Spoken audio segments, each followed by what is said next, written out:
Anja, for many years, North Korean leaders have been viewed as crazy and almost laughed at by a lot of people, you know, with all their outrageous personal claims and everything else. Where are you right now in terms of how seriously to take rhetoric out of North Korea? The things they've said for many years that they're now saying have a little more weight behind them than they used to be. Are you concerned about a nuclear confrontation or any confrontation with North Korea right now? Absolutely, and we really shouldn't be laughing at the rhetoric coming out. I think Kim Jong-un is more dangerous and more erratic than his father and grandfather. Also, you know, we're in the third U.S. presidential administration, fourth, that's trying to resolve this problem. The nuclear threat from North Korea is only getting worse and worse.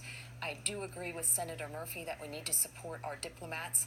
It's going to, however, all credit to Joseph Yoon for keeping those channels open, but it's going to take more than a mid-level diplomat to do this. You need South Korea, Japan, China all on board, especially China. And I would say if there's one very narrow silver lining in all this, I was just in D.C. and heard that at least the conversations between the U.S. and the Chinese on North Korea are the most detailed and the most scenario planning we've ever done.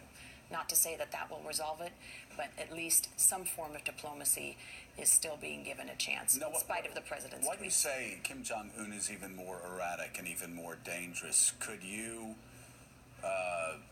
look at, for instance, what happened to Gaddafi when he gave up his WMDs and then ended up being killed by the United States government, and say, well, actually, if he wants to stay alive, this may be the most rational thing for him to do? Yeah, it's a good point. If regime survival is your goal, as clearly it is there, having nuclear weapons is a decent way to do that, as long as you don't employ them. I think you're right. Both what Senator Murphy said, backing out of the Iran deal doesn't give us a whole lot of credibility. Backing out, you know, Gaddafi gave up his nuclear weapons. We then invaded Libya. That doesn't give us a lot of credibility here. I do think diplomacy is the only way forward, and I'm glad that there are still efforts being made.